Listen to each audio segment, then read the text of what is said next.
people. And there is some precedent for that. Other coaches, Heupel and others this week, did a nice job of schmoozing the media. Steve Spurrier, his first media days, played golf with the media. Nobody has done that since. Jim Cavale joining us. So great to have you back from Influencer. And we are now, 22 days since NIL launched. And we're curious, since you live here, glad you could drop by and tell us how it's going. I think it's going really well, Paul. I think what's interesting is, we're in the first few weeks of a multi-decade marathon. And I think a lot of people want a lot of answers, even down to which athletes are doing the best, which schools are doing the best.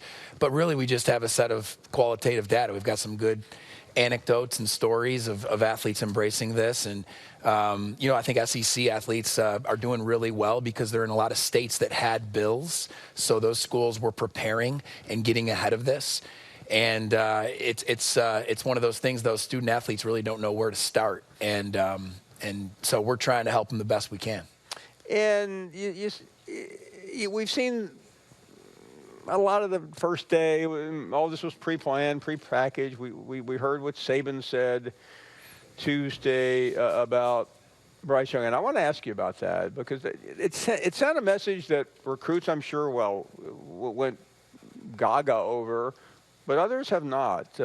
What you're trying to help young people get some benefit, but when you hear a story like one player who has not started yet could be making more than $1 million, what is your reaction?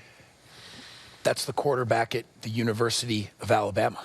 That's my reaction. I mean, we're talking about 500,000 student athletes, and 499,900 are probably going to make four figures at best because this is available to them. But there's going to be 100 that are going to do really, really well. There's probably going to be another 900 that are going to make five figures, maybe somewhere between 5 and 6 figures. But the real story here with athletes is they're learning that performance plays a part in this, and then branding initiative plays a part in this. And so the better you perform, you create more opportunity for yourself.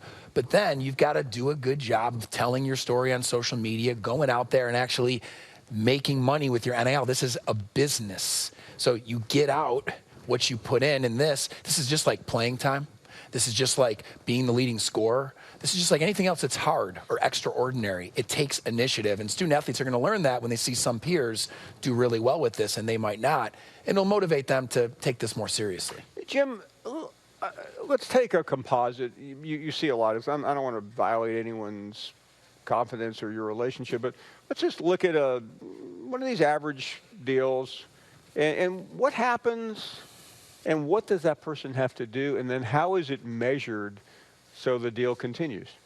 Yeah, so first of all, just for, bigger picture thought, we've had more than 1,000 athletes report transactions thus far through their influencer app. And, that is something that I find interesting. It's also more than 1,000 unique athletes have reported actually more than 2,000 transactions. So the average athlete's doing more than one transaction, but the average transaction's less than $100. Less than $100, right? So you're talking about a lot of in-kind transactions, right? A free meal, a free T-shirt, something like that they still have to report because there's a value to it. And they weren't allowed to accept that before NIL became a thing. Now they can, but they have to report it. And so whether it's an athlete getting hit up through a direct message on their social media from a company in their area saying, hey, we would like you to promote our restaurant. If you post something while you're in on your social media, we'll give you a gift card for $100. They go in there, they're able to get a free meal or get a gift card. They post an Instagram story of themselves in there, they tag the restaurant, and that's the transaction they have to report. And that's going to be a common transaction. At the same time, there are athletes who are gaming this. They're creating a logo, putting it on a T-shirt, selling it on an online e-commerce store, tagging that in their social media. They're reporting those transactions as they come in. They're making money that way. But then they're saying, hey, when I do cameos, I'm going to wear that same T-shirt in my cameo videos to activate the logo. And they're starting a podcast where they have access that even you in the media position you're in don't have. They're a player, they're an athlete. They can do a really cool podcast and get access and share stories. And I think you see a lot of athletes do that. So those are the ones gaming it, but that's what it looks like. On the podcast front, because My dog. This is an announcement. My dog is starting a podcast beginning tomorrow. I listen to podcasts. You do, but at some point, how does that work? Talking about saturation. I mean, there's a couple that are multi-million-dollar podcasts. But if the offensive lineman at Arkansas starts a podcast, there's Arkansas fans that might sample it. But well, I think how do you measure it? I think $5,000, $10,000, $15,000 to that lineman is actually a significant amount of money. Number one, it's a significant spark to something outside of sports for his career. And once again, his level of access. I mean, J.J. Redick has a great podcast. It's called The Old Man and the Three. And this guy goes around as he travels playing NBA games in the 16th or whatever veteran season he's in the NBA. And he gets really high-quality interviews with a Zion Williamson for 2 hours that a normal media member is not going to get because J.J. is still playing. And I think you're going to see athletes do that. There's a fan base to tap into. Blue Wire Podcast is a partner of ours, and they can help an athlete from soup to nuts. Literally name the podcast, get it on Spotify and Apple, and then from there sell advertising for it. So I think you're going to see athletes take advantage of things like that. But it's not the multi-million-dollar podcast opportunity. Jim, we had the liftoff, and it's kind of like watching Branson or Bezos go up in space. I mean, everyone's going crazy. And I've been tied up. Is Bezos back? I mean, was that like? I mean, I don't even know. So my point being, I remember the first couple of days of this. Bo Nix, the Cavale twins. Now we have Bryce Young. But what happens next? Because camp starts in a week, season starts in 6 weeks. What do you see then? I think that this is going to evolve. I think that once again, you're going to see athletes who perform well this fall create an opportunity for themselves to take initiative on actually starting an NIL business. And that's going to require them to either get an agent, which many are going to not be in a position to do that because they don't bring in enough money to want to give up $10,000, $20,000 to an agent.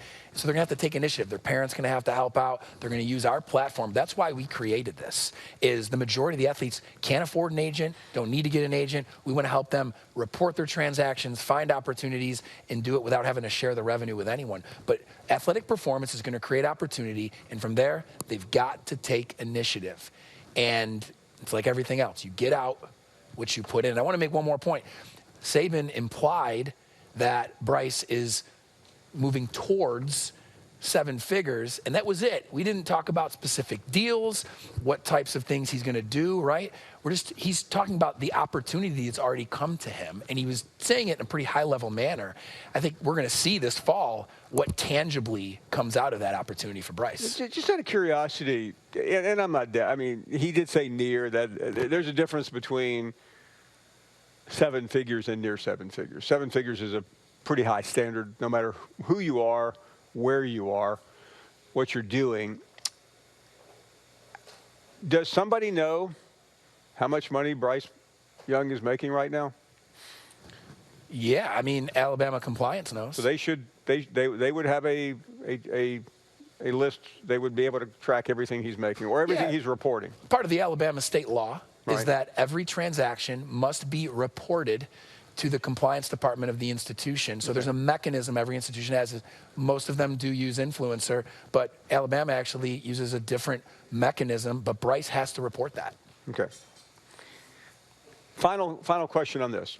In terms of once the season starts, I know you're guessing because we haven't ever been down this road before, but are we going to see waves with a big play, an upset? Is that going to? I'm going to go back to basketball because it's more recent. When Jalen Suggs hits the shot to beat UCLA and stands up on the scorer's table in front of the stands, he's able to right away create an NFT of that moment and sell it to fans who love him. Got it. And that's a big opportunity that comes and goes very fast. And we know tons of athletes at college who live that out, never became much at the pro level or whatever else.